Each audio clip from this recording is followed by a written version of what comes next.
ನಮಸ್ಕಾರ ಕರ್ನಾಟಕ, ಶುಭೋದಯ. ನಾನಿವತ್ತು ಬೆಳಗ್ಗೆನೇ ಎದ್ದು ತಿಂಡಿ ಪ್ರಿಪೇರ್ ಮಾಡ್ತಾಯಿದ್ದೆ. ನನಗೆ ಅವಾಗ ನೆನಪಾಗಿದ್ದು ನಮ್ಮ ಮಿಡ್ಲ್ ಕ್ಲಾಸ್ ಜೀವನದ ಬಗ್ಗೆ.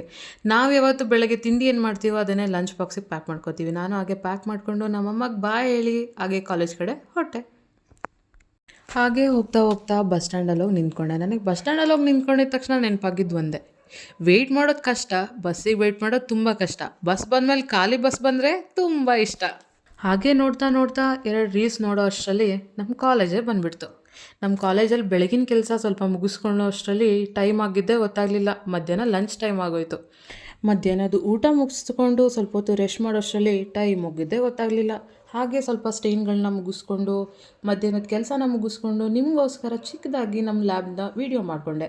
ನಮ್ಮ ಲ್ಯಾಬ್ ಆಗಿತ್ತು ಅಂತ ಕಮೆಂಟಲ್ಲಿ ತಿಳಿಸಿ. ನನಗೆ ಗೊತ್ತು ಚಿಕ್ಕದಾಗಿತ್ತು ಅಂತ, ಪರವಾಗಿಲ್ಲ, ನೋಡ್ಕೊಂಡಿರ್ತೀರ ತಾನೇ, ಕಮೆಂಟ್ ಮಾಡಿ. ಹಾಗೆ ನನ್ನ ಕಾಲೇಜಲ್ಲಿ ನನ್ನ ಸಮಯ ಮುಗೀತು, ಮನೆ ಕಡೆ ಹೊರಡೋ ಸಮಯನೂ ಆಯಿತು. ನನಗೆ ಬೆಂಗಳೂರಿನ ಜೀವನ ನೋಡಿ ನಂಗೆ ನೆನಪಾಗಿದ್ದು ಶಿವರುದ್ರಪ್ಪ ಅವರ 2 ಸಾಲುಗಳು. ಅದೇ, ಲಕ್ಷ ದಾರಿಗಳಿರುವ ಜೀವನವೆಂಬ ಚದುರಂಗದಾಟದಲ್ಲಿ ಯಾರದೋ ಕೈಗೊಂಬೆಗಳಾಗಿ ದುಡಿಯುವುದು, ಏಳುವುದು, ಬಟ್ಟೆಯಲ್ಲಿ ಮೈತುರುಕಿ ಓಡುವುದು, ರೈಲನ್ನೋ ಬಸ್ಸನ್ನೋ ಹಿಡಿಯುವುದು, ಸಾಯಂಕಾಲದ ಹೊತ್ತಿಗೆ ಸೋತು ಸುಸ್ತಾಗಿ ರೆಪ್ಪೆಯ ಮೇಲೆ 10 ಮಣ ಆಯಾಸವನ್ನು ಹೊತ್ತು ತರುವುದು.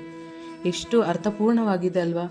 ಹೀಗೆ ನನ್ನ ದಿನ ಮುಗೀತು. ನನ್ನ ದಿನ ನಿಮಗೆ ಇಷ್ಟ ಆಗಿದ್ರೆ ಗೊತ್ತಲ್ಲ, ಲೈಕ್ ಮಾಡಿ, ಹಾಗೆ ಫಾಲೋ ಮಾಡೋದನ್ನ ಮರಿಬೇಡಿ.